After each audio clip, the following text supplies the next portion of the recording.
नमः सिद्धेभ्यः। जय श्री ओम नमः सिद्धेभ्यः। जय श्री ओम नमः सिद्धेभ्यः। श्री वीतरागाय नमः। ओम नमो अर्हते भगवते श्रीमते पार्श्वतीर्थंकराय चतुर्विंशति तीर्थंकराय द्वादश गण परिवेष्टिताय शुक्ल ज्ञान पवित्राय सर्वज्ञाय स्वयंभुवे सिद्धाय बुद्धाय परमात्मने परम सुखाय त्रैलोक्य मही व्याप्ताय अनंत संसार चक्र परिमर्दनाय अनंत दर्शनाय अनंत ज्ञानाय अनंत सुखाय अनंत वीर्याय त्रैलोक्य वशंकराय सत्य ज्ञानाय सत्य ब्रह्मणे धरणेन्द्र फणामंडल मंडिताय ऋषि आरिका श्रावक श्राविका प्रमुख चतुसंगोपसर्ग विनाशनाय घाति कर्म विनाशनाय अघाति कर्म विनाशनाय अपवायम अस्माकं मृत्यु अतिकामं रतिकामं क्रोधं पापं वैरं वायुधारणं अग्निभयं सर्वशत्रुभयं सर्वचोरभयं सर्वदुष्टभयं सर्वराजभयं सर्वमृगराजभयं सर्वमात्मचक्रभयं सर्वपरमंत्रं सर्वशूलरोगं सर्वक्षयरोगं सर्वकुष्ठरोगं सर्वक्रूररोगं सर्वगजमारीं सर्वनरमारीं सर्वअश्वमारीं सर्वगौमारीं सर्वमहिषमारीं सर्वधान्यमारीं सर्ववृक्षमारीं सर्वगुल्ममारीं सर्वपत्रमारीं सर्वपुष्पमारीं सर्वफलमारीं सर्वराष्ट्रमारीं सर्वदेशमारीं सर्वविश्वमारीं सर्वज्ञानावर्णीयं सर्वदर्शनावर्णीयं सर्ववेदनीयं सर्वमोहनीयं सर्वकर्माष्टकम् ओम सुदर्शन महाराज चक्र विक्रम सत्व तेजो बल शौर्य वीर शांतिम सर्वजनानंदनम सर्वभव्यानंदनम सर्वगोकुलानंदनम सर्वग्राम नगर खेट करवट मठम पत्तन द्रोणमुख संवाहानंदनम सर्वलोकानंदनम सर्वदेशानंदनम सर्वयजमानानंदनम सर्वदुःखम हन हन दह दह पच पच कुट कुट शीघ्रम शीघ्रम यत् सुखम त्रिषु लोकेषु व्याधि व्यसन वर्जितम अभयम क्षेम आरोग्यम स्वस्तिरस्तु शिवमस्तु कुलगोत्रम धन धान्यम सदास्तु चंद्रप्रभ वासुपूज्य मल्ली वर्धमान पुष्पदंत शीतल मुनि सुव्रत नेमिनाथ पार्श्वनाथ इत्येभ्यो नमः इत्यनेन मंत्रेण नवग्रह शांतिरथ गंधोदक धारावर्षणम ओम नमो अरिहंताणम नमो सिद्धाणम नमो ऐरियाणम नमो वज्जायणम नमो लोहे सव्वत्साहुणम नमो जिनाणम नमो ओहि जिनाणम नमो सवोहि जिनाणम नमो अनंतो ही जिनाणम नमो कोठ बुद्धिनम नमो बीज बुद्धिनम नमो पादानुसारिणम नमो संभिन्न सोदारणम नमो स्वयं बुद्धाणम नमो पत्ते बुद्धाणम नमो बहि बुद्धाणम नमो उजूम दीणम नमो विलम दीणम नमो दस पोविणम नमो चौदस पोविणम नमो ठंग महानिमित्त कुशलाणम नमो विवेट पत्ताणम नमो विज्ञानाणम नमो चारणाणम नमो पन्न समणाणम नमो आकाशगामिणम नमो आसि विसाणम नमो दिट्ठि विसाणम नमो उग्गतवाणम नमो दित्ततवाणम नमो तत्ततवाणम नमो महातवाणम नमो घोरतवाणम नमो घोरगुणाणम नमो घोरगुण बंब्यारीणम नमो आमोसई पत्ताणम नमो खेल्लोसई पत्ताणम नमो जल्लोसई पत्ताणम नमो विप्पोसई पत्ताणम नमो सवोसई पत्ताणम नमो मण बलिणम नमो वचि बलिणम नमो काय बलिणम नमो क्षीर सविणम नमो सप्पी सविणम नमो महुर सविणम नमो अमीय सविणम नमो क्षीणमानसाणम नमो वड्डमाणाणम नमो सिद्धाय दणानम औम ह्रीम हरम नमो भयवतु महदी महावीर वड्डमाण बुद्धि ऋषिनम समाधि सुखम भवतु ओम नमो रते भगवते श्रीमती प्रक्षिणाशेष दोष कलमसाय दिव्य तेजो मूर्ति नमः श्री शांतिनाथाय शांति कराय सर्व विघ्न विनाशनाय सर्व पाप प्रणाशनाय सर्व रोग उपसर्ग मृत्यु विनाशनाय सर्व फर्कित क्षुद्रोभद्र विनाशनाय सर्व क्षाम डामर विनाशनाय ओम राम ह्रीम रोम रोम रह अर्हन असिया उषा नमः परम पूज्य आचार्य प्रमुख सागर महाराज चतुर्वेद संघ से मुनि अरिजीत सागर महाराज चतुर्वेद संघ से सकल इंद्र इंद्राणी परिवारस्य सकल गुवाहाटी नगरवासी जनस्य सौधर्मेन्द्र श्री कमल कुमार परिवारस्य शांतिधारा कर्ता श्री सुरेंद्र कुमार छाबड़ा परिवारस्य सकल उपस्थित जनस्य शांतिम कुरु कुरु तुष्टिम कुरु कुरु पुष्टिम कुरु कुरु वषट स्वाहा संपूजकानां प्रतिपालकानां यतीन्द्र सामान्य तपोधनानां देशस्य राष्ट्रस्य पुरस्य राज्ञ करोतु शांतिम भगवान जिनेन्द्र। हेलो हेलो अर्घ लीजिए। बोलिए उदक चंदन तंदुल पुष्प कैशरु सुदीप सुधूप फलार्घ गई धवल मंगल गनिरवकुले जिन ग्रहे जिन नाथ महम यजे। ओम ह्रीं श्रीं क्लीं त्रिभुवनपतिये महाशांतिधारा अभिषिंचित जिनाय नमः। अर्घ्यम निर्वपामिति स्वाहा। जल फल आठों शुचि सारिता को अर्घ करो तुमको। अरे बो भवतार भव दरि मोक्ष बरो। 24 सिरि जिन चंद आनंद कंद तहि। पति जजति हरति भव बंद पावति मोक्ष मही। ओम ह्रीं श्री वृषभादि वीरांत चतुर्विंशति जिनेभ्यो अर्घ्यम निर्वपामिति शुचि निर्मल। ओम नमः सिद्धेभ्यः। जय श्री ओम नमः सिद्धेभ्यः। जय श्री ओम नमः सिद्धेभ्यः। श्री वीतरागाय नमः। ओम नमो अर्हते भगवते श्रीमते पार्श्वतीर्थंकराय चतुर्विंशति तीर्थंकराय द्वादश गण परिवेष्टिताय शुक्ल ध्यान पवित्राय सर्वज्ञाय स्वयंभुवे सिद्धाय बुद्धाय परमात्मने परम सुखाय त्रैलोक्य मही व्याप्ताय अनंत संसार चक्र परिमर्दनाय अनंत दर्शनाय अनंत ज्ञानाय अनंत सुखाय अनंत वीर्याय त्रैलोक्य वशंकराय सत्य ज्ञानाय सत्य ब्रह्मणे धर्णेन्द्र फणामंडल मंडिताय ऋषि आरिका श्रावक श्राविका प्रमुख चतुसंगोपसर्ग विनाशनाय घाति कर्म विनाशनाय अघाति कर्म विनाशनाय अपवायम अस्माकम मृत्यु अतिकामम रतिकामम क्रोधम पापम वैरम वायुधारणम अग्निभयम सर्वशत्रुभयम सर्वचोरभयम सर्वदुष्टभयम सर्वराजभयम सर्वमृगराजभयम सर्वमात्मचक्रभयम सर्वपरमंत्रम सर्वशूलरोगम सर्वक्षयरोगम सर्वकुष्ठरोगम सर्वक्रूररोगम सर्वगजमारीं सर्वनरमारीं सर्वअश्वमारीं सर्वगौमारीं सर्वमहिषमारीं सर्वधान्यमारीं सर्ववृक्षमारीं सर्वगुल्ममारीं सर्वपत्रमारीं सर्वपुष्पमारीं सर्वफलमारीं सर्वराष्ट्रमारीं सर्वदेशमारीं सर्वविश्वमारीं सर्वज्ञानावर्णीयं सर्वदर्शनावर्णीयं सर्ववेदनीयं सर्वमोहनीयं सर्वकर्माष्टकम्। ओम सुदर्शन महाराज चक्र विक्रम सत्व तेजो बल शौर्य वीर शांतिम सर्वजनानंदनम सर्वभव्यानंदनम सर्वगोकुलानंदनम सर्वग्राम नगर खेट करवट मठम पत्तन द्रोणमुख संवाहानंदनम सर्वलोकानंदनम सर्वदेशानंदनम सर्वयजमानानंदनम सर्वदुःखम हन हन दह दह पच पच कुट कुट शीघ्रम शीघ्रम यत् सुखम त्रिषु लोकेषु व्याधि व्यसन वर्जितम अभयम क्षेम आरोग्यम स्वस्तिरस्तु शिवमस्तु कुलगोत्रम धन धान्यम सदास्तु चंद्रप्रभ वासुपूज्य मल्ली वर्धमान पुष्पदंत शीतल मुनिसुव्रत नेमिनाथ पार्श्वनाथ इत्येभ्यो नमः। इत्यनेन मंत्रेण नवग्रह शांतिरत गंधोदक धारावर्षणम। ओम नमो अरिहंताणम नमो सिद्धाणम नमो ऐरियाणम नमो वज्जायणम नमो लोहे सव्वत्साहुणम नमो जिनाणम नमो ओहि जिनाणम नमो सवोहि जिनाणम नमो अनंतो ही जिनाणम नमो कोठ बुद्धिनम नमो बीज बुद्धिनम नमो पादानुसारिणम नमो संभिन्न सोदारणम नमो स्वयं बुद्धाणम नमो पत्ते बुद्धाणम नमो वही बुद्धाणम नमो उजूम दीणम नमो विलम दीणम नमो दस्पोविणम नमो चौदस्पोविणम नमो ठंग महानिमित्त कुशलाणम नमो विवेट पत्ताणम नमो विज्ञानाणम नमो चारणाणम नमो पन्न समणाणम नमो आकाशगामिणम नमो आसि विसाणम नमो दिट्ठि विसाणम नमो उग्गतवाणम नमो दित्ततवाणम नमो तत्ततवाणम नमो महातवाणम नमो घोरतवाणम नमो घोरगुणाणम नमो घोरगुण बंब्यारीणम नमो आमोसई पत्ताणम नमो खेल्लोसई पत्ताणम नमो जल्लोसई पत्ताणम नमो विप्पोसई पत्ताणम नमो सवोसई पत्ताणम नमो मण बलिणम नमो वची बलिणम नमो काय बलिणम नमो खीर सविणम नमो सप्पी सविणम नमो महुर सविणम नमो अमीय सविणम नमो क्षीण मानसाणम नमो वड्डमाणाणम नमो सिद्धाय दणानम ओम ह्रीम अरम नमो भयवतु महदी महावीर वड्डमाण बुद्धि ऋषिणम समाधि सुखम भवतु।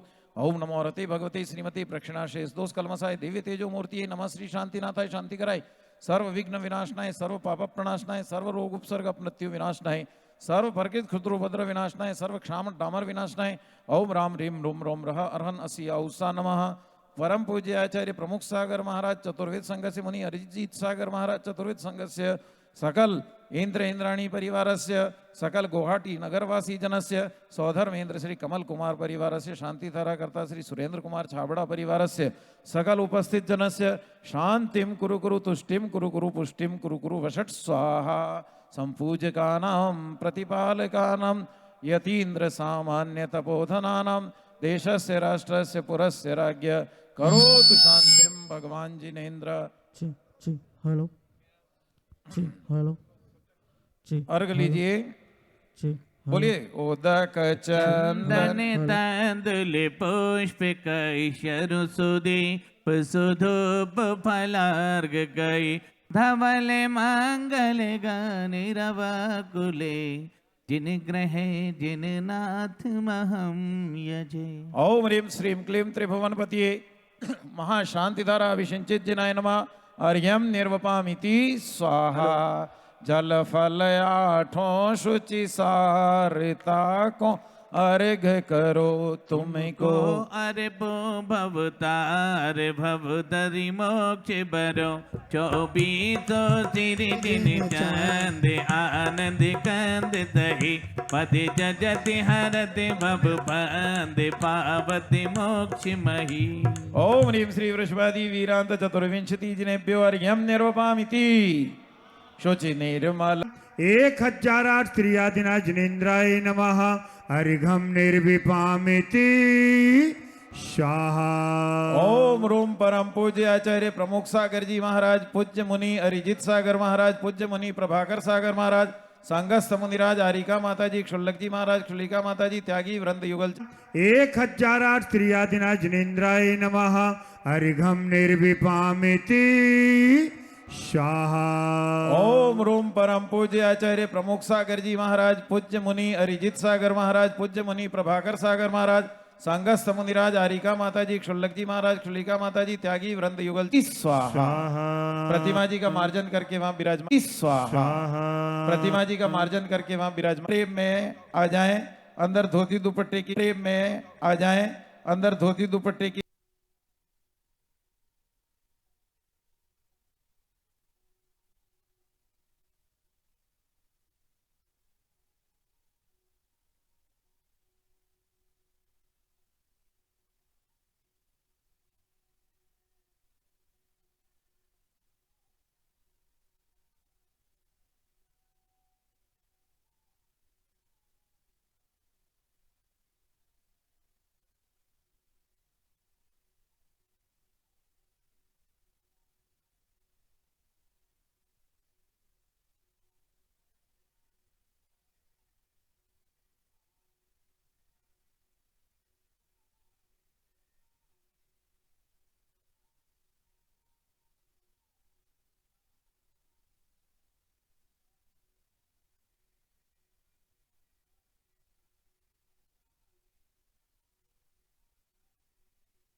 बोलिए पंच कल्याण प्रतिष्ठा महोत्सव की सब दिया जाए। परम पूज्य आचार्य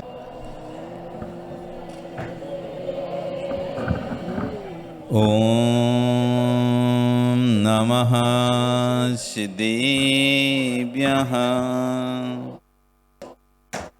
की आवाज सही नहीं है। ओम नमः सिद्धेभ्यः।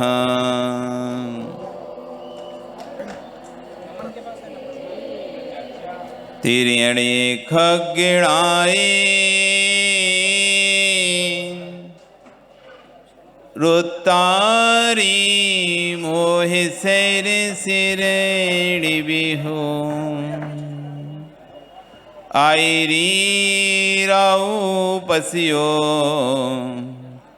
परवादिन्यो भव्य जी लोए।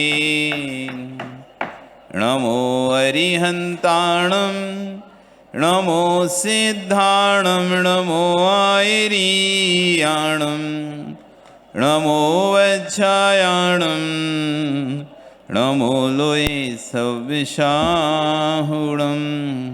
बोले अनंत अनंत से परमेष्ठी भगवानी की, आदिरम आदिनाथ भगवानी की।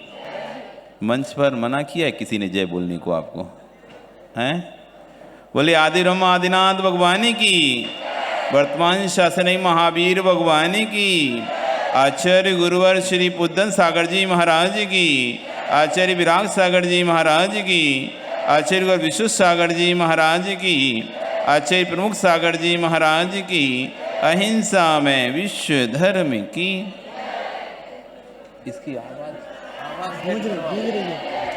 भैया उनको बोलो इसका बेस बढ़ाएं, ट्रिपल कम करें आवाज को। जाओ भाव बंधु, वर्तमान शासन न्यायिक भैया तुम्हारा सेट हो गया, बैठ जाओ। बहुत अच्छा कर रहे हो प्रचार करके, पर बैठ जाओ। वर्धमान स्वामी के शासन में हम सभी विराजते हैं। तीर्थंकर प्रभु की दिव्य देशना हम गुरु महाराज के सानिध्य में बैठकर यहाँ पर सुन रहे हैं। आचार्य भगवान कुंद कुंदेव स्वामी महाराज ग्रंथराज रैणसार जी में श्रवण और श्रावक उभय धर्मों की व्याख्यान कर रहे हैं, और वहां पर एक गाथा सूत्र दे रहे हैं। असुहादो निरायु सुभावोहु सुमग्ग सुभायु दुस्सह भाव जान तम ते रुचम तम कुज्जा। भैया बैठ जाओ ना।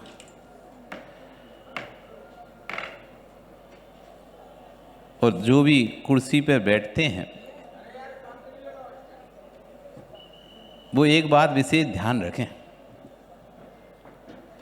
हमारे कारण कहीं किसी को अंतराय कर्म का बंध तो नहीं हो रहा।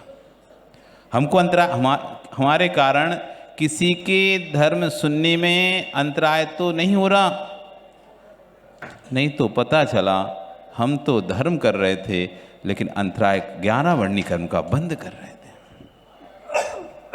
11 वर्णी कर्म का बंद कर रहे थे। आज आचार्य वन इसी बात को यहां पर समझा रहे हैं। असुहादो निरायु सुभावो दुसग सुघ मायु। अशुभ भाव करने से दुर्गति का बंध होता है, शुभ भाव करने से सुगति का बंध होता है। कल यहाँ पर हमारी चर्चा चल रही थी धर्म की, कि हम जीवन के इतने सारे निषेकों को निकाल दिए। किसमें? माला फेरने में, पूजन करने में, अभिषेक करने में, साधु सेवा करने में, लेकिन धर्म के नज़दीक आज तक नहीं पहुँचे। हमने क्रियाओं को धर्म समझ लिया, क्रियाओं को ही धर्म मान लिया, तो मूल धर्म से छूट चुके हैं। साधन साधन है, साधन साध्य नहीं है।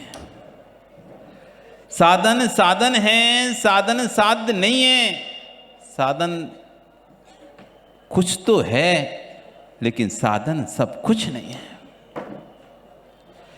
ये जो क्रियाएं थी ये हमारा साधन है और धर्म हमारा साध्य है। क्रियाएं धर्म नहीं थी, क्रियाएं धर्म के नजदीक ले जाने का साधन थी। भैया घर से चल के आए यज्ञ नायक? कहाँ से? घर से आए ना चल के? काय से आए? गाड़ी से आए? किससे आए थे? गाड़ी से आए। वो गाड़ी ने तुम्हारे ऊपर उपकार किया कि नहीं किया? इधर देखो उधर क्या देख रहे हो देवी को? घर पे देखते रहना, देवी तो बहुत मिलेगी। तो यहां पर आए तो यहां पर गाड़ी ने तुम्हारा उपकार किया कि नहीं किया? आपको यहां तक लेके आई कि नहीं आई? तुम उपकारी को बाहर ही छोड़े आए, अंदर लेकर क्यों नहीं आए? अंदर तक लाना था ना। नहीं स्वामी, जिसका स्थान जहां तक है उसको वहां तक वह उपयोगी है और उसके बाद वह अनुपयोगी हो जाती है।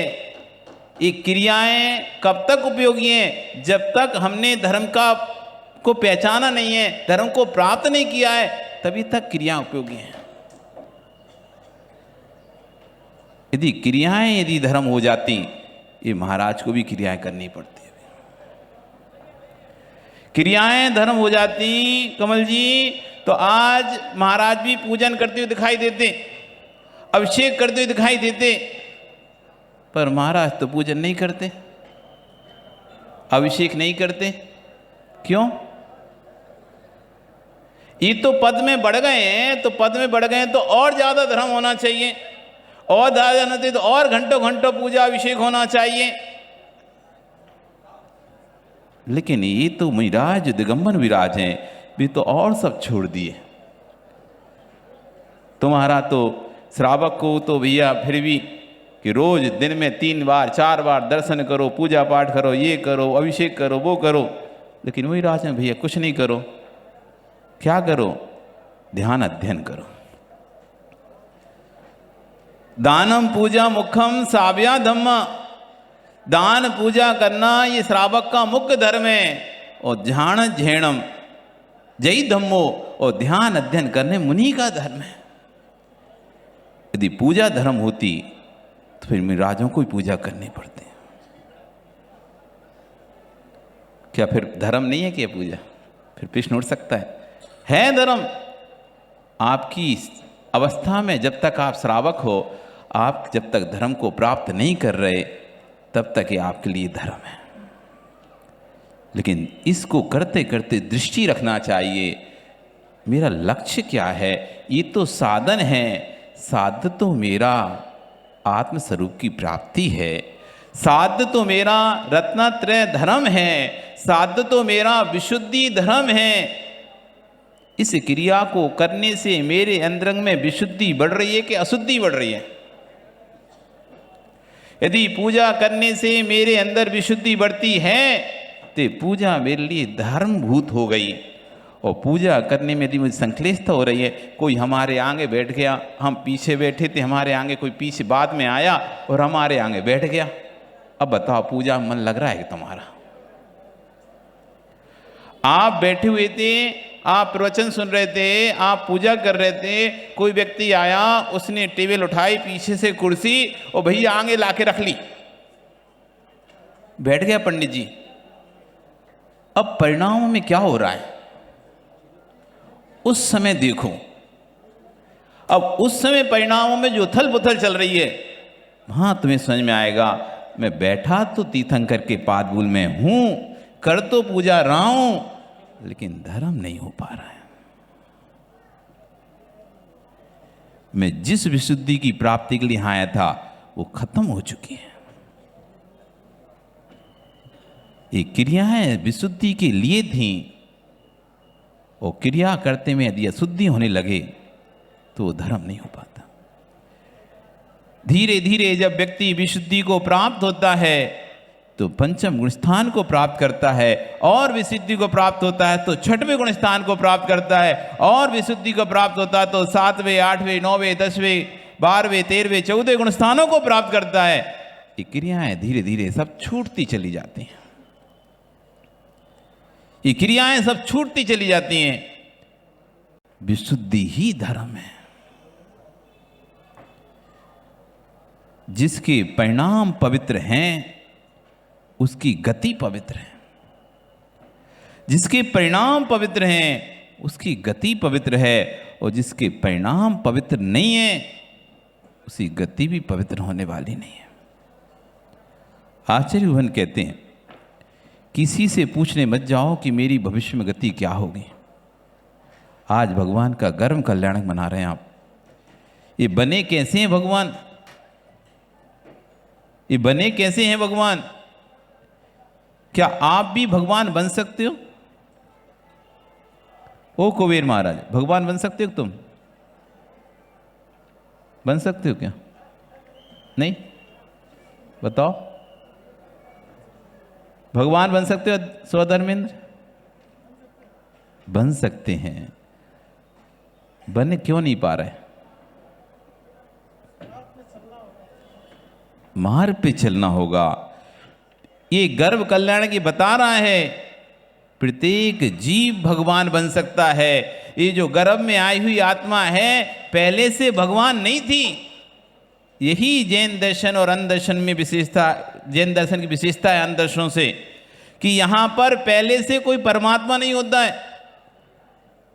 जब जब हो धर्म की हानि, असुर बने, नीचाई मानी, तो परमात्मा पृथ्वी पर आकर अवतरित होते हो? नहीं। जब जब भी यहां पर धर्म की हानि होती है तो कोई नवीन जीव ही तीर्थंकर प्रति का बंद करके मां के गर्भ में आता है। पहले से परमात्मा कोई फिक्स नहीं है यहां पे कि यही परमात्मा है, जब भी कुछ होगा तो यही उतर के आएंगे, यही अवतार लेंगे, यही कल्याण करेंगे।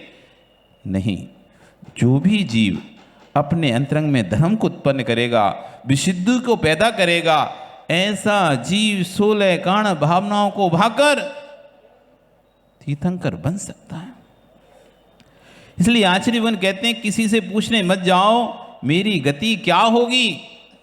भैया अपने मन से पूछ लो, परिणति कैसी है।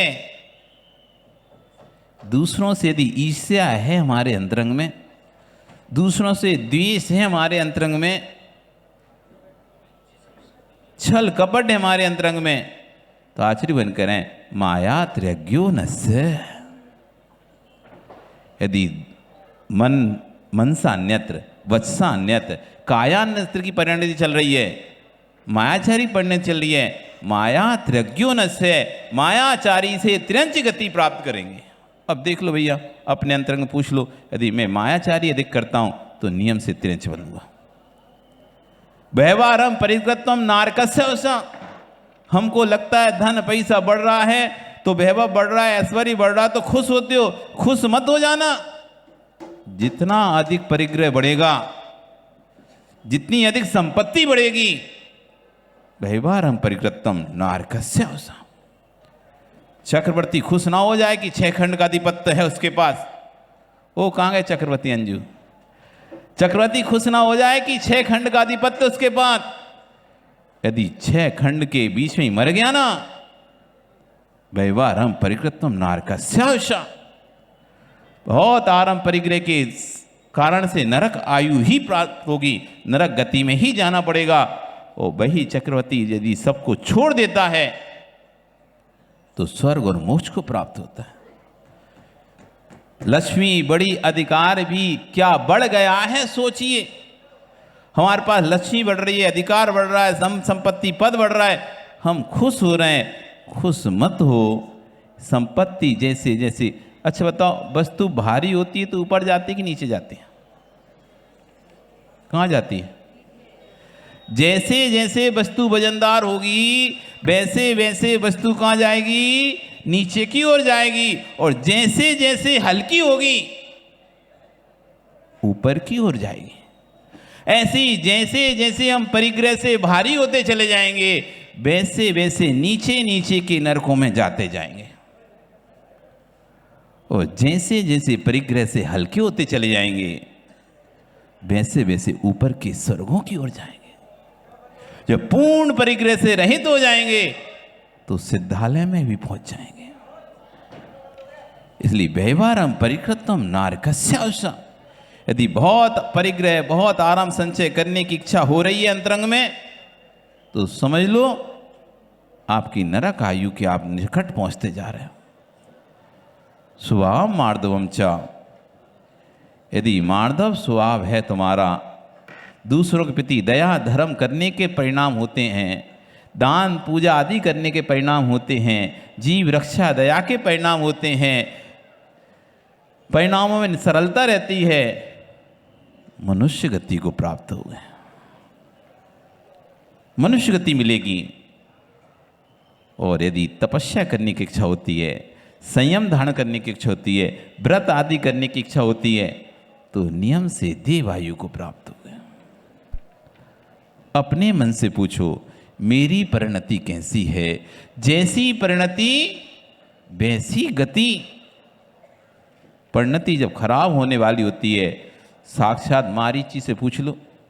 स्वयं भगवान के सम्मोषण में था लेकिन अनंत काल तक भटकना था, तो जैसे ही सम्मोषण में सुना ये तो आगे जाके भविष्य में 24 तीर्थंकर होंगे, तो सोचता जब मैं ही खुद तीर्थंकर होऊंगा तो क्यों भगवान के पास बैठना है यहाँ पे, और निकल दिया सम्मोषण से। जब गति खराब होती है तो सबसे पहले परिणति खराब हो जाती है। परिणति खराब होती है तो उससे आपकी गति का बोध हो जाता है। इसलिए अपने जीवन में कुछ नहीं, बस अपने परिणामों को पढ़ना सीख लो, यही धर्म है। आप पूछ रहे थे क्या है फिर महाराज जी धर्म? पूजा पाठ धर्म नहीं है तो धर्म क्या है? अपने परिणामों को पढ़ना सीख लो तो समझ में आ जाएगा कि मेरे परिणाम जा कहाँ रहे हैं। धर्म स्थान पर बैठकर भी क्या मेरे परिणाम धर्म के हो रहे हैं, या वहां भी मैं अपनी कसायों को पूर्ण कर रहा हूं? कोई मान कसाय को लेके आ रहा है, कोई माया कसाय को लेके आ रहा है, कोई लोभ कसाय को लेके आ रहा है, कोई क्रोध कसाय को लेके आ रहा है। कसायों से भरकर धर्म कर रहे हैं। कसायों से भरा हुआ व्यक्ति कभी धर्म नहीं कर सकता। कसाय से भरा हुआ व्यक्ति अपनी कसाय की पुष्टि तो कर सकता है लेकिन धर्म नहीं कर सकता। धर्म करना है तो अपनी कसायों को शांत करना पड़ेगा। कसायों को देखना पड़ेगा कि देखो कैसी मेरी मायाचारी कसाय चल रही है। खुद तो एक बादाम है, कभी कभी ऐसा होता है थाली में एक बादाम बचे और 4 लोग पूजा कर रहे हों तो धीरे से पहले खुद उठा लेते हैं, फिर कभी हाथ लगा लो, सब लोग सब हाथ लगा लो। उठा ली पहले खुद ने, अब कह रहा भैया हाथ लगा लो सब। लोग कहेंगे अरे हाँ देखो कितना अच्छा व्यक्ति है, सबको हाथ लगवा रहा है। उससे पूछो उसके अंदर में क्या चल रहा था। यदि कोई ने और उठा ली तो मुझे हाथ लगाना पड़ेगा, इसलिए सबसे पहले उठाई, अब सब हाथ लगा लो। अब ये बात कौन बता पाएगा? ये उसके ही परिणाम बता पाएंगे कि अंतरंग की परिणति तुम्हारी बादाम चढ़ाने में क्या थी। कलश करने में सबसे आखिरी में आ रहा है, सबसे पहले आ रहा है, तो दो कारण हो सकते हैं। एक तो उसके ठीक है भैया सब कर लो, और एक सोच रहा भैया सबसे आखिरी में चलेंगे तो फिर बाद में शांति धारा कलश अपने पकड़ने मिल जाएगा।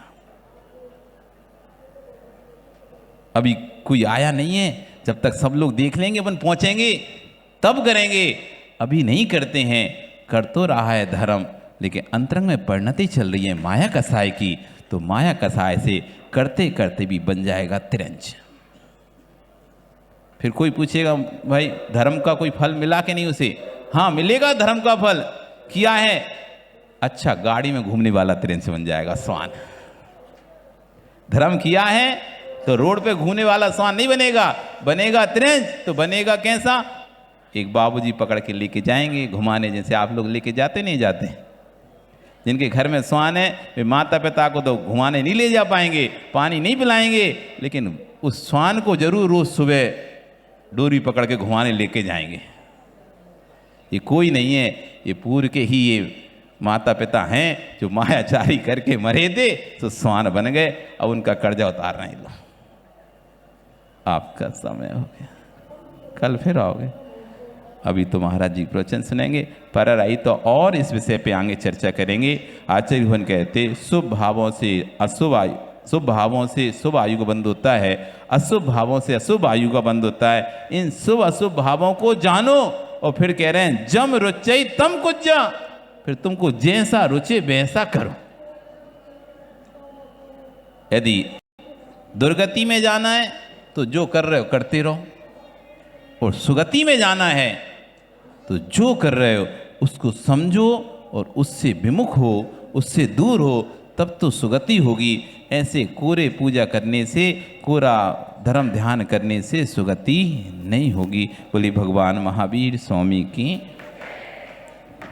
बोलिए परम पूज्य आचार्य। कल 100 दिन की सभा, अभी भगवान घर में नहीं आई, उसके पहले 100 दिन की सभाएं, तत्व की सभाएं चालू हो गई, और 100 दिन कैसे अच्छे समाधान कर रहे थे। कल मैं सब सुन रहा था।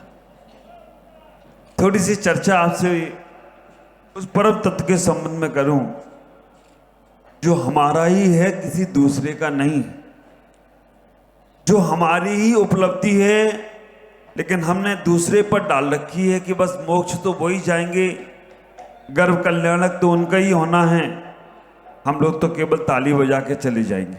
नहीं, आपका भी होना है। संस्कार आपके ऊपर भी पड़ रहे हैं। कैसे? थोड़ी बात करूं, हाथ जुड़े मेरे बोलने के उपरांत आप सब बोले। ओम नमः सिद्धेभ्यः, नमः सिद्धेभ्यः, ओम नमः सिद्धेभ्यः, नमः सिद्धेभ्यः, ओम नमः सिद्धेभ्यः, नमः सिद्धेभ्यः। मंगलम भगवान वीरो, मंगलम गौतमो गणे, मंगलम पुष्पदंत्याद्यो जैन धर्मोस्तु मंगलम। तुभ्यं नमस्ते भुवनाथ हराय नाथ, तुभ्यं नमाचित तलामलभूषणाय, तुभ्यं नमस्ते जगता परमेश्वराय, तुभ्यं नमो जिन्भवो तदिशोषणाय। पुष्पदंते को नित्य नमो, तजने को अज्ञान, दो आशीष गुरु मुझे पाँव में निर्वाण, पाँव में निर्वाण, पाँव में निर्वाण। बोलो देवादिदेव आदिनाथ भगवान की, भगवान महावीर स्वामी की, पार्श्वनाथ भगवान की, मूल नायक नेमिनाथ भगवान की, बाहुबली गोमटेश्वर भगवान की, आचार्य शांति सागर जी महाराज की, दादा गुरु आचार्य विमल सागर जी महाराज की, तपस्वी सम्राट आचार्य श्री सनवती सागर जी महाराज की, वात्सल दिवाकर आचार्य भगवान गुरुदेव पुष्पदंत सागर जी महाराज की, विश्व धर्म की, अहिंसा में परमो धर्म की, पंच कल्याणक महामहोत्सव की, गर्व कल्याणक महामहोत्सव की, पंच कल्याणक महामहोत्सव की। बोलिए परम पूज्य आचार्य प्रमुख सागर जी महाराज की, सकल चतुर्विद संघ की जय। सर्वस्नेह बाबात्मा। गर्व कल्याणक की क्रियाएं और चर्याएं, चर्चाएं और अर्चाएं हम सब कर रहे हैं। गर्व से जीने की कला सीख रहे हैं हम सब। आप विचार करो, गर्व से कैसे जिया जाता है, ये तीर्थंकर की पूजाएं हमें बताया करती हैं। तीर्थंकर की भक्ति हमें बताया करती है कि गर्व से कैसे जीना। गर्व से कहो हम जैन हैं, क्योंकि एक दो व्यवस्थाएं जो हमारे जैन आगम में आई हैं, वो व्यवस्थाएं कहीं कहीं नहीं मिलने वाली हैं। दो व्यवस्थाएं जो हमारे जैन आगम में हमारे आचार्यों ने, हमारे ज्ञानी मनीषियों ने, हमारे तीर्थंकरों ने कही हैं। पहली व्यवस्था गर्व कल्याणक की और दूसरी व्यवस्था मोक्ष कल्याणक की। आप विचार करो, हर धर्म में जन्म महोत्सव तो मनाया जाएगा, हर महोत्सव हर धर्म में राज अभिषेक भी होगा, लेकिन गर्व का पता ही नहीं चलता है कि कब भगवान गर्व में आए और कब भगवान मोक्ष चले गए। ये दोनों व्यवस्थाएं हमारे जैन आगम में हैं कि जहां गर्व की व्यवस्था भी है और जहां निर्वाण की व्यवस्था भी है। गर्व में आते हैं भगवान। वैसे तो कभी सम्मान से आप लोगों के महिलाएं जब गर्भवती हो जाएं तो उन्हें बताने में शर्म आती है। कैसे बताऊं, क्यों शर्म आती है? आप विचार करके रखना, सामान से कोई बहू अगर गर्भवती हो जाती है तो बताने में शर्म आती है, लेकिन वो जब उसके लक्षण दिखने लगते हैं तो फिर वो बात जग जाहिर हो जाती है। हमारे तीर्थंकर भगवान के गर्भ में आने से पहले उन्हें मां को शर्म नहीं आई।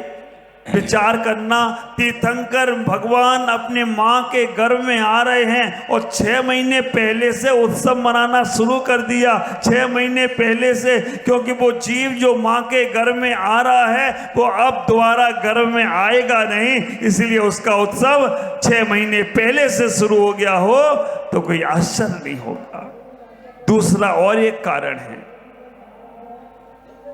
वो जीव जो मां के गर्भ में आ रहा है 6 महीने पहले से ही उत्सव क्यों मनाया गया? क्योंकि स्वर्ग में से वो जीव आ रहा है। स्वर्ग में जो जीव रहते हैं उनके गले में जो माला रहती है वो 6 महीने पहले से मुरझाने लगती। 6 महीने के पहले से। 2 प्रकार के जीव हैं स्वर्ग में, सौदरमन जी, कुबेर महाराज। विचार करके रखना। ईशानेंद्र कहाँ गए हमारे? अच्छा ज्ञान जी, अच्छा नीचे बैठे हैं। महेंद्रेंद्र ड्यूटी पे हैं या आज छुट्टी में हैं? आज छुट्टी पे हैं थोड़ी देर के लिए। सारे इंद्रों को रहना चाहिए, नहीं पता नहीं राज दरबार में कौन सी आज्ञा हो जाए और वो ना मिले तो उन्हें सस्पेंड तो नहीं किया जाएगा। लेकिन आप विचार करके रखना, जब स्वर्गों में देवों के पास 2 प्रकार के देव होते हैं और एक देव वो होते हैं जब उनका मरण का समय आता है ना तो उनके आंखों में आंसू आते हैं। एक वो देव होते हैं जब उनका मरण का समय आता है तो आंखों में आंसू आते हैं, रोने लगते हैं, उदास होने लगते हैं। किसी ने पूछा क्यों रो रहे हो, क्यों उदास हो, क्यों ऐसा तुम्हारे मन में भाव आ रहा है? वो सोचते हैं कि ये वैभव मेरा छूट जाएगा, ये हमारी इतनी राजकुमारियां, इतनी देवियां छूट जाएंगी, ये स्वर्ग का वैभव छूट जाएगा, इसलिए अब पता नहीं कहां जाना पड़ेगा। लेकिन सम्यक दृष्टि जब खुश होते हैं, सम्यक दृष्टि जो देव होते हैं वो खुश होते हैं। वो इस बात को लेकर खुश होते हैं कि अगर ये पर्याय छूटती है, कल छूटती है तो आज छूट जाए, क्योंकि अब मैं मनुष्य पर्याय को पाने वाला हूं। तब कल्याणक वाले दिन विशेष चर्चा करूंगा। लेकिन विचार करना 6 महीने पहले से देवों को पता चल जाता है कि अब ये भव्य जीव मां के गर्भ में जाने वाला है, तो 6 महीने पहले से रत्नों की वर्षा शुरू हो जाती है और 15 माह तक रत्नों की वर्षा होती है। मैं आपसे कहना चाहता हूं, हमने गर्भ कल्याण शुरू किया, उसके पहले हमने ध्वजारोहण किया था। आप लोगों ने ध्यान किया? सब लोग बोल रहे थे कि ध्वजा फैर नहीं रही, लेकिन आप बुद्ध दृष्टि से देख नहीं पाए। ध्वजा बहुत अच्छी फेरी और ध्वजा फेरकर उत्तर दिशा की ओर चली गई हो तो कोई आश्चर्य नहीं होगा। आप नहीं देख पाए, लेकिन हमने और पंडित जी महाराज साहब ने, पंडित जी ने देख लिया था कि ध्वजा फेर गई है और उत्तर की ओर चली गई। ख्याल करना, गर्भ कल्याणक पंच कल्याणक के शुरू में ही ध्वजा क्यों फहरा दी हमने? क्यों फहरा दी? वैसे तो अक्सर ये होता है कि कभी युद्ध हो रहे हों, लड़ाई होती है, एक देश दूसरे देश पर आक्रमण करता है, अगर जीतता है तो बाद में ध्वजा फहराता है। लेकिन हम लोगों ने क्या किया? पंच कल्याणक हुआ नहीं, उसके पहले ही ध्वजा फहरा दी। क्यों? क्योंकि हमें विश्वास था हमारा पंच कल्याणक बहुत अच्छा होने वाला है, पंच कल्याणक में ऊंचाइयां दिलने वाली हैं, इसीलिए हमने पहले से ध्वजा फहरा दी हो तो कोई। अब तो इतना तुम भी सीख गए होगे, अरे मंत्री जी तो सीख ही गए। अब विचार करके रखना, अगर वो साकार हो जाए, हमारे यहाँ आश्चर्य है ही नहीं, हमारे यहाँ अतिशय होते हैं। संसार में जो कुछ भी हो जाए वो आश्चर्य नहीं है, हमारे यहाँ अतिशय होते हैं। भगवान घर में आए हैं, अतिशय की तैयारियां शुरू हो गई हैं, कल से अतिशय शुरू हो जाएंगे। जैसे ही जन्म होता है 10 अतिशय होते हैं। मैं आपसे कहना चाहता हूं, भगवान घर में आ गए और घर में आकर माता की शोधन क्रिया अष्टकुमारियां करने लगी। गर्भ कल्याणक में हम जो आए हैं भगवान, वो गर्भ से जीने की कला सिखाने वाले आए हैं।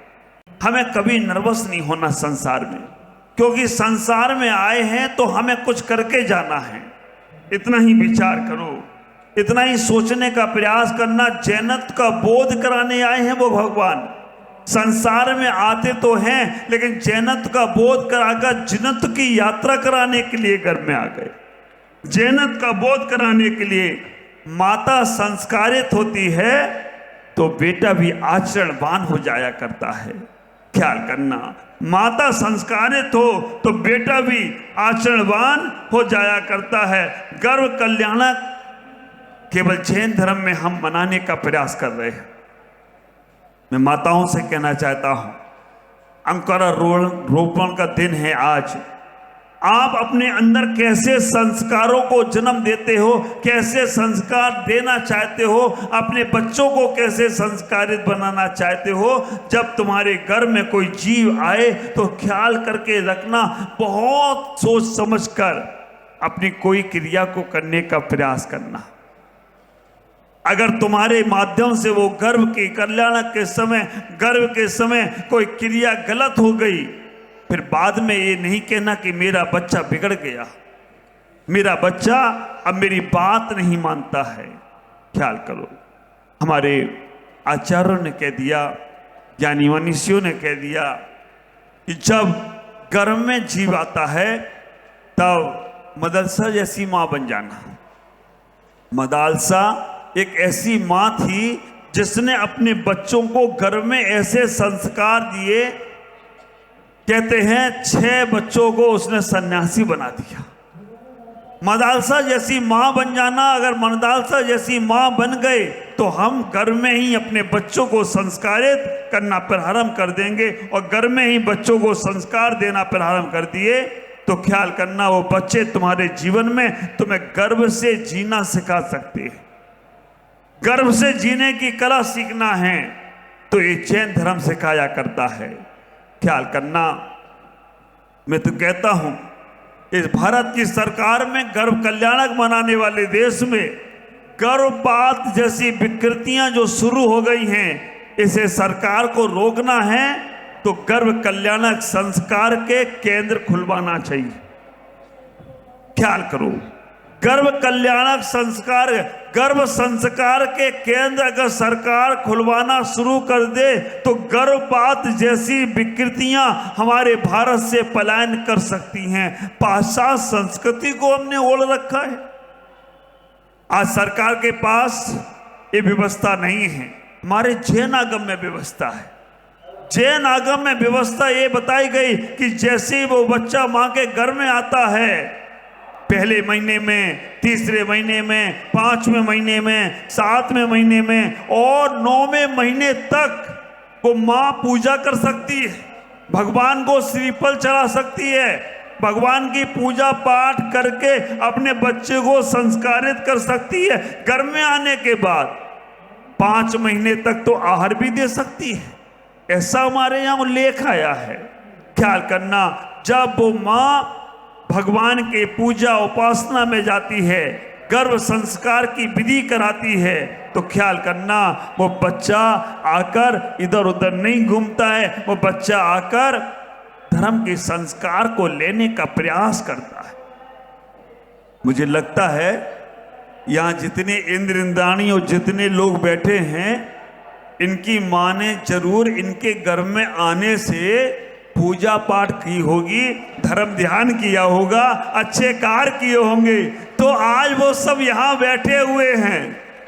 और जिनकी माताओं ने नाश्ता किया होगा वो आस्था में लगी है। वहां विचार करके रखना, जिनकी माताओं ने घर में आने के बाद मंदिर छोड़कर वो भोजनशाला में चली गई होंगी या कहीं नाटक नौटंकी में चली गई होंगी, तो विचार करना वो सब वहीं चले गए हैं।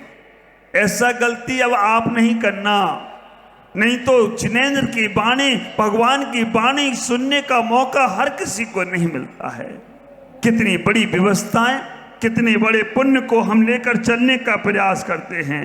ख्याल करो, जब माँ के घर में जीव आता है, जो माताएं श्रृंगार करती हैं, जो माताएं श्रृंगार करती हैं, उनके बच्चों के चेहरे पर स्किन में फर्क पड़ने लगता है। ख्याल कर, माँ के गर्भ में जीव आए और माँ अगर काजल लगाती है, ऐसा हमारे आयुर्वेदिक ग्रंथों के अंदर लिखा गया है कि अगर वो काजल लगाती है तो बच्चों को आंखों का रोग होने लगता है। अगर माँ अपने शरीर पर लिपस्टिक, चिपस्टिक, क्या क्या लगाती हो तुम्हें मालूम है, क्यों सुरेंद्र भाई? आप विचार करके रखना, स्किन प्रॉब्लम होने वाली है। आज सुबह सुबह स्वाध्याय चल रहा था सर्वार्थ सिद्धि का, मेरी एक माता जी ने पूछ लिया, महाराज वो माँ के गर्भ में जीव आता है, माँ के गर्भ में जीव आने के बाद कैसे उसके ऊपर संस्कार पड़ते हैं? कार्तिक अनपेक्षा में कार्तिक आचार्य ने बहुत अच्छा व्यवस्था बताई।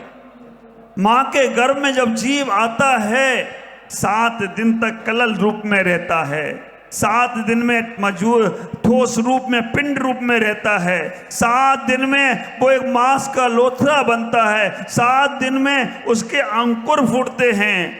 2 महीने के अंदर स्थान आते हैं, कौन सी जीव, कौन सा इंद्री, कहाँ कहाँ इंद्री होगी। एक व्यवस्था और मैंने पढ़ी थी, 2 महीने तक वो एक पिंड के रूप में रहता है, लेकिन मां के गर्भ से नाल से जुड़ता कैसे है? जैसे बीज हम डालते हैं भूमि पर, वो बीज अलग ही रहता है, लेकिन जब वो बीज के अंकुर फूटते हैं तो नाल से जुड़ जाया करता है। कूर्मोन्नत्योनि में तीर्थंकर भगवान गर्भ में आते हैं। मैं आपसे कहना चाहता हूं कि गर्भ में जब आए वो जीव, तो हमें अपने जीवन में सादा सिंपल जीवन व्यतीत करना चाहिए। श्रृंगार के साथ व्यतीत ना करें। चटपटा भोजन करते हो, उसको भी 5-6 पर्याप्तियां उसकी तात्कालिक पूरी हो रही हैं, उसको भी तकलीफ होती होगी। मैं आपसे कहूंगा कि आप ऐसे पुण्य अवसर पर यहाँ पर बैठे हैं कि जिस वक्त भगवान का गर्भ कल्याणक होने वाला है, जिस वक्त भगवान गर्भ में आने वाले हैं, जिस वक्त भगवान तीर्थंकर आदि कुमार गर्भ में आने वाले हैं और आप उसका सौभाग्य लूटने वाले हो, ख्याल करना। वो माताओं से कहना चाहता हूं, अगर तुम्हारे घर में कभी कोई जीव आए तो अब तुम भगवान की बातें करना, परमात्मा की चर्चा करना। अगर कामना वासनाओं की, क्रोध मान माया की चर्चा करोगे तो वही संस्कार उसके ऊपर आने वाले हैं। आपको लगेगा महाराज ऐसा कैसे हो सकता है? महाभारत का उदाहरण तुम्हें मालूम है। अभिमन्यु के ऊपर संस्कार घर में ही पड़ गए। महाभारत का है, जैन आगम का उदाहरण नहीं है। महाभारत में सुभद्रा, जब जब अर्जुन अपनी पत्नी सुभद्रा को सुना रहे थे, अर्जुन सुना रहे थे या नारायण श्री कृष्ण सुना रहे थे? अर्जुन सुना रहे थे। अर्जुन सुना रहे थे। विचार करना, अभिमन्यु सुनते सुनते मां सो गई, और मां सो गई तो वो अब चक्रव्यूह में जाना तो उन्होंने सीख लिया। ये आपने सुना है। जैन आगम इसको नहीं मानता है, लेकिन फिर भी जैन आगम में एक उदाहरण आया है कि एक बच्चे ने सुन लिया धर्म परीक्षा ग्रंथ में, और 12 साल तक उसने जन्म ही नहीं लिया, क्योंकि 12 वर्ष का अकाल पड़ने वाला था। मैं आपसे कहना चाहूंगा, संस्कार जरूर अपने बच्चों को देने का प्रयास करो। बच्चों को संस्कार देने के पहले माँ को संस्कार देने का प्रयास करो। अगर माँ संस्कारित होती है तो बच्चे अपने आप संस्कारित होते चले जाते हैं। कैसे संस्कारों को लेकर हमें अपने जीवन को जीने का प्रयास करना है। आत्मीयता से चर्चा करें, प्रेम से सबसे व्यवहार करें।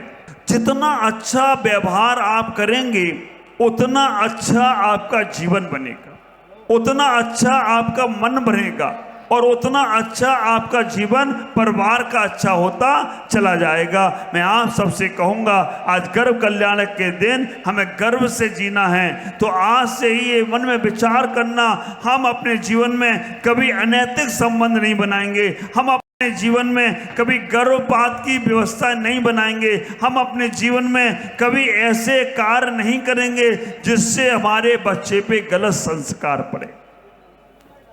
और मैंने कल कहा था ये बात, अगर तुम्हारे घर में आने के बाद कोई जीव आता है और घर में कहीं वातावरण गलत हो रहा है, अगर घर में आपस में कभी टकराव होने लगा है, घर में अगर कहीं कोई गलत दुर्घटना घट रही है, तो समझना वो जीव गलत ही आया हुआ है। इसलिए तुम्हारे जीवन में ऐसा हो रहा है। इतना ही विचार करना, इतना ही सोचने का प्रयास करना कि वो जीव घर में जो आया है उसको कैसे तुम्हें पालन करना है। आज संस्कार की बात है, दोपहर में यहाँ कैसे माँ के ऊपर संस्कार पड़ेंगे वो आप देखने का प्रयास करोगे। मैं इतना ही कहूँगा, आज ज़्यादा बातें ना करते हुए, क्योंकि आपको एक चीज़ से मुक्त कराना है। जिन लोगों ने ऐसे पाप कर लिए हैं वो लोग भी आज उस पाप से मुक्त होने का प्रयास करना, और जो लोग कभी भविष्य में ये पाप नहीं करना चाहते हैं, क्योंकि गर्भ कल्याणक वाला देश है हमारा। गर्भपात की वजह से ये देश हमारा गर्त में चला गया, पतन में चला गया, ये देश हमारा पाश्चात्य संस्कृति में चला गया। एक लोग तो हाथ उठाएंगे नहीं जिन्होंने करा चुके हैं ऐसे पाप, लेकिन जो नहीं करना चाहते हैं ऐसे पाप वो जरूर हाथ उठाएं। बोलेंगे हे भगवान, हाथ जोड़िएगा, बोले हे भगवान, आज हम गर्भ कल्याणक वाले दिन ए प्रभु से शक्ति मांगते हैं, संकल्प करते हैं कि हम कभी भी अपने जीवन में गर्भपात जैसी विकृति को नहीं लाने का प्रयास करेंगे। हम कभी भी, देखिएगा, 2 प्रकार की व्यवस्थाएं हैं। एक व्यवस्था जो होती है, आगम में आचार्यों ने भी कहा है कि वो जीव अगर सही नहीं है तो वो उसका आप इतना ही विचार करके रखना, गर्भपात नहीं कराकर अपने जीवन को व्यवस्थित कराने का प्रयास करना। कभी डॉक्टर भी बोलते हैं या कभी और कोई बोलते हैं, हम इतना ही सोचना हमारा कोई कर्म ही है जो आया है जीव में। गर्भपात नहीं कराएंगे, गर्भपात की अनुमोदना नहीं करेंगे, और अगर हमसे ऐसा पाप हुआ है तो उस पाप से हम बचने का प्रयास यही करेंगे, किसी संत से प्रायश्चित लेकर उस पाप से धोने का प्रयास करेंगे और कभी ऐसी अनुमोदना करने का प्रयास नहीं करेंगे, तभी तुम्हारा जीवन सार्थक होगा। आज इतनी ही चर्चा करूंगा, दोपहर में और विशेष चर्चा जो होगी वो करूंगा। ओम नमः जय गुरुदेव। बोलिए परम पूज्य आचार्य प्रमुख सागर जी। शांति करो सजग में विश्वास दीजिएगा, शांति करो सजग में विश्वास दीजिएगा। दो बार नमस्कार।